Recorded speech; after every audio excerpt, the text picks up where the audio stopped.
Bom, sim, praticamente quase todos nós temos esse documento de identidade. Qual que o que esse documento te representa? Esse documento de identidade te representa? Você falou não. Por que não esse documento não te representa? Porque só está meu nome nele. Porque só está o seu nome nele. O que mais? Por que ele não te representa? Quem acha que o documento de identidade representa aí? Representa de uma certa maneira sim, de uma certa maneira não. Uhum. Por exemplo, ele não fala assim, ele não fala meu caráter. Ele fala quem sou eu como ser. Perfeito, parcialmente. Ele só te fala como membro da sociedade, mas ele não fala quem você realmente. Perfeito. Vai, se te levantar a mão. Mesma coisa, você falou que parcialmente não, por quê? Foi tipo que a Clara falou. Ele às vezes representa, ele não representa. Olha, então, quando a gente vai falar de identidade, e sobretudo do ponto de vista jurídico normativo, a gente tem um documento de identidade. Esse documento às vezes nos representa e não representa. Olha para vocês verem como é que é complexa essa discussão sobre identidade. Quando eu nasci, não me perguntaram se eu queria ser católico, que a minha família é. E aí eles me colocaram numa religião católica. Então me conferiram uma identidade religiosa.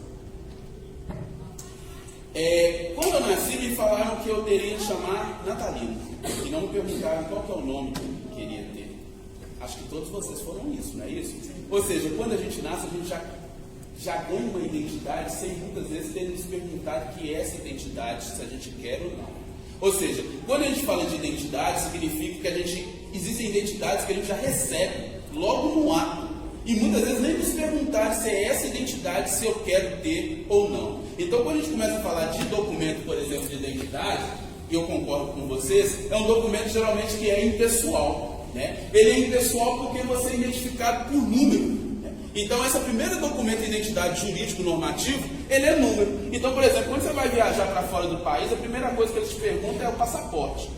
Me fala qual é o número do seu passaporte. Aí você fala o número do passaporte. Aí você fala assim, não, mas meu nome, não quer saber o seu nome, quer saber o número do seu passaporte. É tipo boiada, mas coisa boi assim. É isso mesmo. Acho que você conseguiu sintetizar. É isso. Você é identificado pelo número. Hoje, a gente está cada vez mais sendo identificado por número. Então, semana passada morreu 5% a mais de jovens do que essa semana. O que são 5%?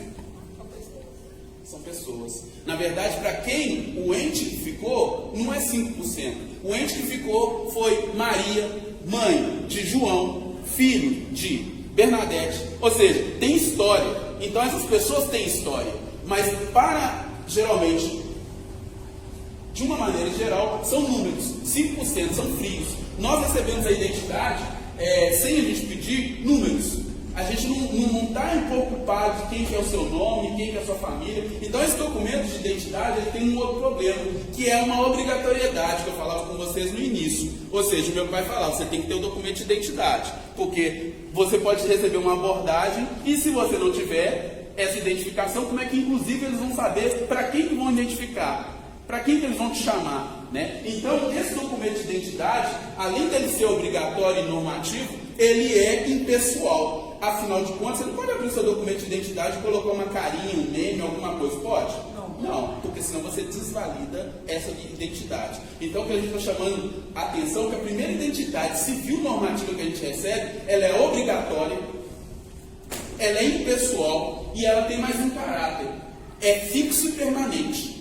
Ou seja, o número que você tem de identidade você pode até perder, mas quando você voltar lá pedir segunda via, é aquele número para o resto da sua vida. Ou seja, se a gente começar a pensar que a nossa identidade seria fixa, então eu nasci menininho e vou morrer menininho, eu nasci menininho e vou morrer menininha, é complicado pensar isso. Eu nasci com aquela religião e vou morrer naquilo. Não. Ou seja, esse tipo de identidade jurídico-normativa que a gente está recebendo, muitas vezes ela é imposta, ela é fixa, ela é imutável, e muitas vezes ela não traz o quê? O risco da nossa singularidade pessoal. Na verdade, quando a gente está falando de identidade, a gente está correndo o risco de perder de vista as nossas singularidades individuais. Então, quando a gente começa a falar no Parlamento Jovem sobre identidades culturais, juvenis, a gente tem que falar, quem que é você? Que jovem que a gente está pensando?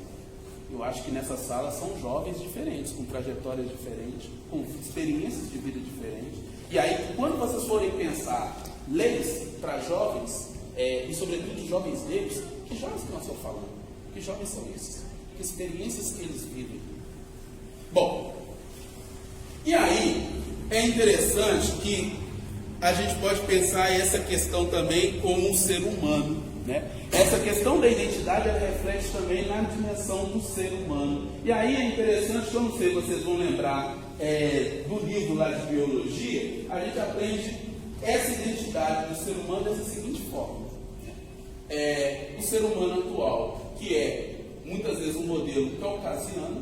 Né? O que é um modelo caucasiano? É um modelo geralmente de corpos homens e mulheres. Né? Então você tem uma identidade já fixa, normativa, ou seja, ou você entra num determinado modelo menininho ou num outro modelo menininha, e aí eu fico perguntando para vocês, e quem não encaixa nesse modelo humano? Por exemplo, os transexuais. Como é que fica? Por exemplo, os homoafetivos, como é que fica dentro desse modelo humano? E, por exemplo, os que não são caucasianos, por exemplo, os mongóis, que são os asiáticos. Por exemplo, os africanos. Como é que entra nesse modelo aí de humano, de humanidade? Porque geralmente quando a gente abre um livro de biologia, é esse modelo que tem. Na verdade, é esse o padrão que nos é imposto. E aí, dentro dessa construção identitária, dentro desse padrão, fica fora difícil você construir outros padrões. Vocês concordam comigo? O que vocês acham? Vamos lá, comenta. Um de cada vez para não dar tumulto. Não, eu concordo. Como você disse, os padrões são sempre assim. Então, é como se os negros, os mongóis, fossem fora da sociedade, Pronto. não fossem considerados. É isso. Porque se você tem um padrão, o que sai fora do padrão, então não está na regra. E o que está na regra, então, deveria ser rechaçado, deveria ser tirado de cena. Mas, na verdade, o que a gente começa a entender é que isso, na verdade, são só padrões.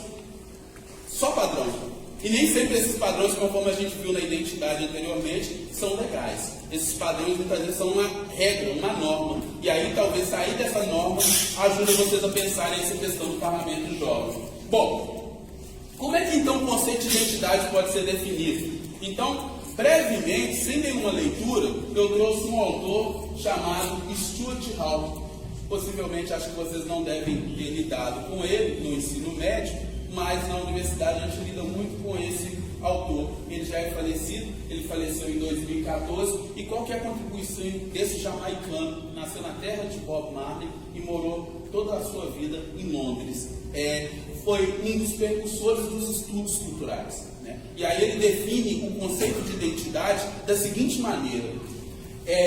A identidade ela é sempre transformada continuamente. Então, diferente daquele documento de identidade que nós apresentamos, ou esse modelo humano, na verdade nós estamos mudando a nossa identidade o tempo todo. O tempo todo. Ninguém nasce. É interessante que quando a gente vai conversar com os nossos pais viram pra gente e falam assim, é assim, sempre foi assim, não é isso? A minha mãe conversou. Não é isso? Você vai conversar com seu pai e com sua mãe e fala assim, não, é assim, sempre foi assim, e vai...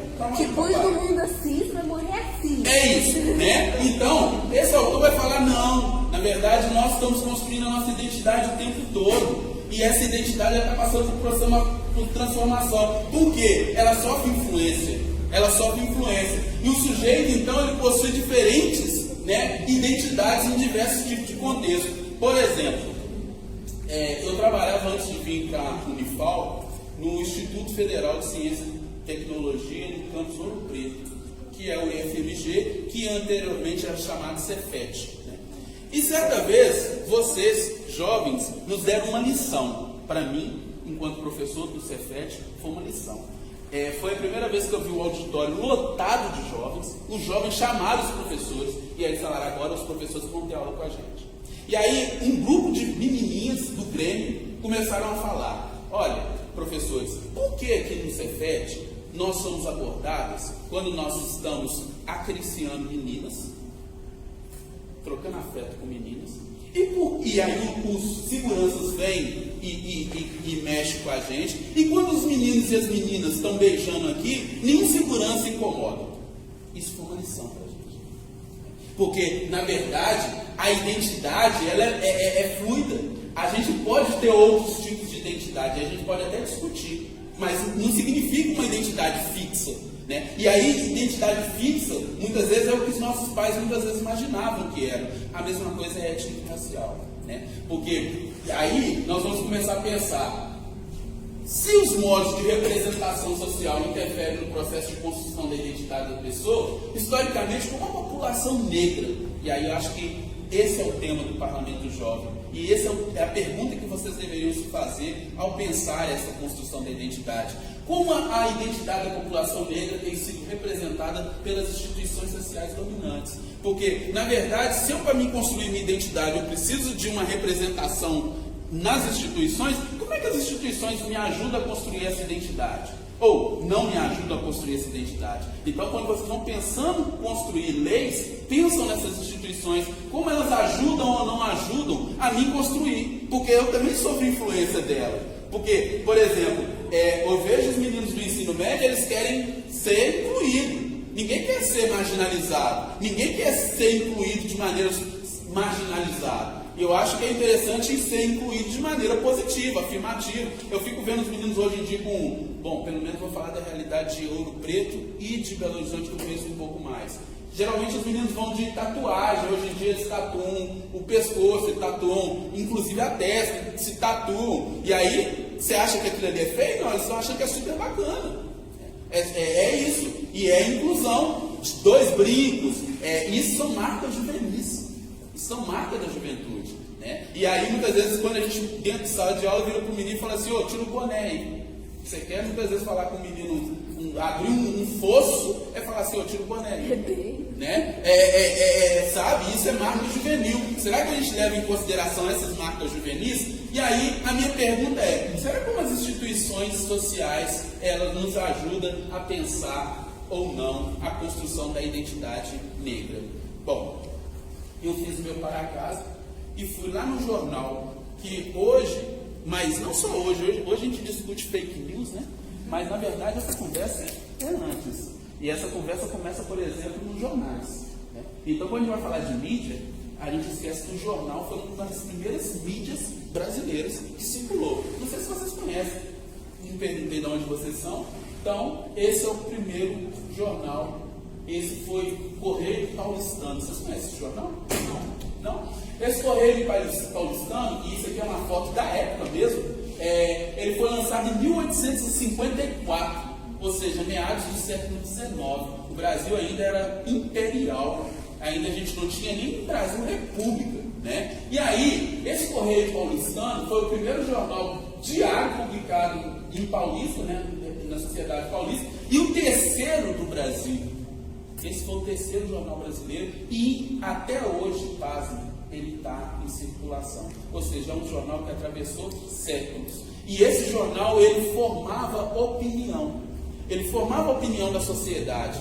E aí, é interessante, por que eu estou chamando esse jornal? Porque vamos ver o que ele falava sobre a população negra, que é a pergunta anterior, e como ele ajudava a construção dessa identidade lá naquela época.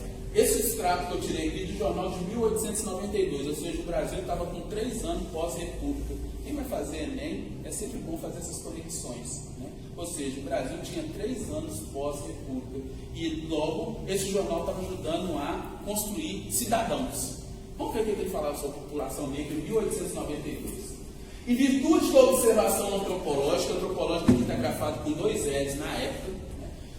É sabido que a raça negra, há séculos tão cruelmente explorada, em razão dos mesmos dotes naturais de brandura e submissão, o negro só sabia ser sensual, idiota, sem a menor ideia de religião, de outra vida moral, nem sequer de justiça humana. Esse era o que o jornal falava em 1892, formando sobre a população negra. Comentários? Pode falar palavrão? Hã? Pode falar palavrão? Mano. Pode falar palavrão. Pelo jornal, os negros eram descrevidos como se eles fossem animais. Eu achei ali que falou que se a menor ideia de religião, eles têm religião, não é católica como que era com os brancos. Sair do padrão. Eles saíram do padrão, então, como eles saíram do padrão, é como se eles não tivessem nem religião. Então eles são como animais. É isso. Como tudo que sai do padrão é feio ou é Pronto, errado. é isso. E como é que isso chega hoje na nossa sala de aula? Quando você está dando aula, o menino levanta a mão lá atrás e fala assim, professor, está me chamando de macaco.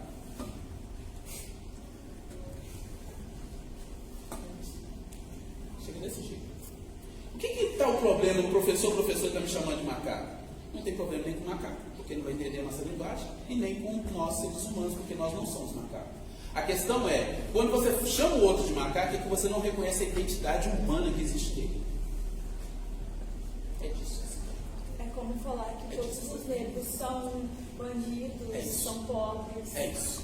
É isso. A gente joga uma identidade que tipo, não é todos. É isso. É isso. Então, quando você fala isso, na verdade você corrobora com o que o jornal construiu ao longo dos séculos. Né? Ou seja, está lá e atualiza o tempo todo. Como é que isso atualiza, por exemplo, hoje? Atualiza quando um jogador de futebol chega na Europa, começa a jogar bola e o pessoal começa a jogar bananas de casca de banana dentro do campo. E começar... É assim que atualiza. Ou seja, como essas questões elas vão, por exemplo, chegar na escola. Como na escola a gente aprende essas coisas? Vamos voltar para o livro de história. O livro de história geralmente trabalha com dois pintores clássicos, Debré. Você se lembra dessa figura do Debré no livro de história? Tem uma outra figura também do Debré que corre. Que engraçado que a nossa época tinha isso e isso volta novamente o tempo todo. Mas tem um outro também, que é o Rugendas, que é outra também figura que corre no livro. Aí eu vou falar com vocês, numa aula de história, quem que vai olhar para essa figura e vai falar assim, aqui é o meu bisavô. Meu bisavô estava aqui, ó. Minha avó estava aqui. É difícil, né? Isso, reconhecer os nossos, porque na verdade eles viram e falam assim, você é filho de povos escravos. Eu não sou filho de povos escravos, eu sou filho de povos escravizados. Ninguém nasce escravo. Ninguém nasce escravo, todo mundo nasce livre. Pessoas são escravizadas. Pessoas são escravizadas. Falar que eu sou filho de escravatura, não. Eu sou filho de povos escravizados. Os judeus são filhos de povos escravizados. Os judeus também são filhos de povos escravizados. Então, essa é a diferença. Construir uma identidade com essas representações, dificilmente eu vou construir ela de maneira positiva e afirmativa. A ideia, a gente, quando falar no Parlamento Jovem, é construir uma identidade de maneira positiva. Desconsiderando as mazelas da juventude negra, jamais. Nós vamos até tocar sobre algumas. Mas é importante buscar uma forma de construir essa identidade de maneira positiva e afirmativa.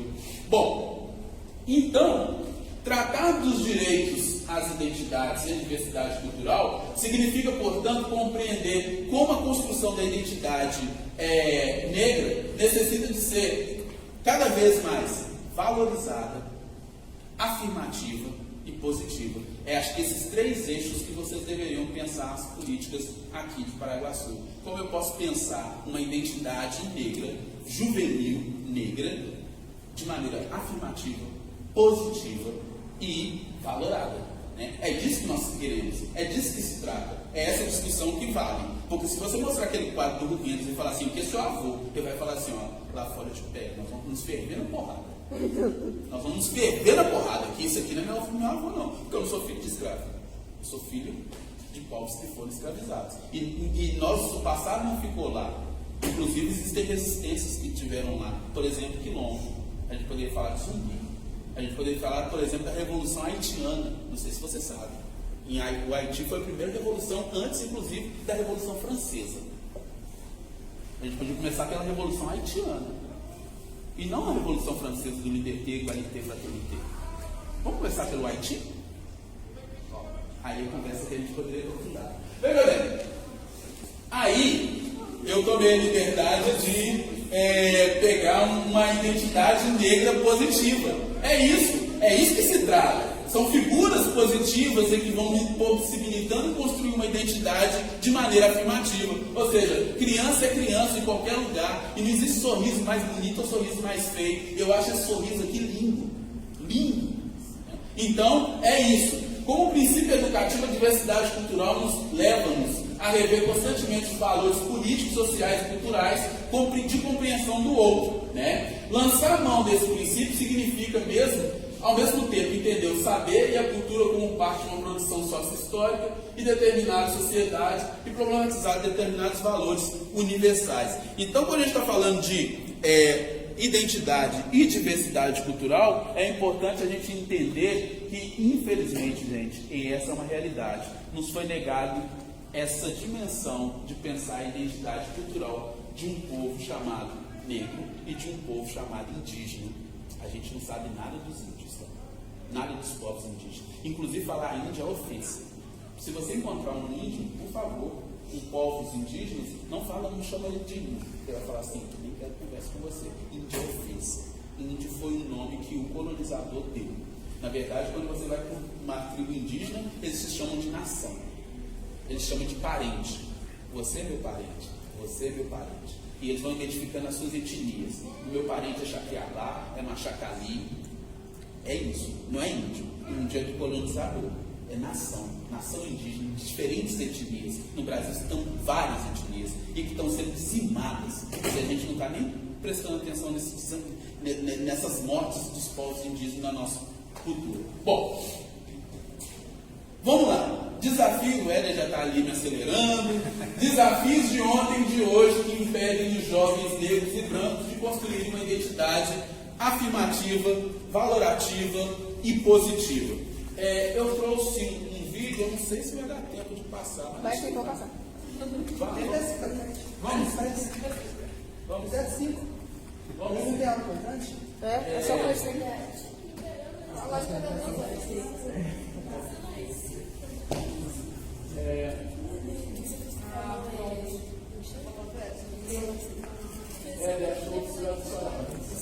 Vamos lá.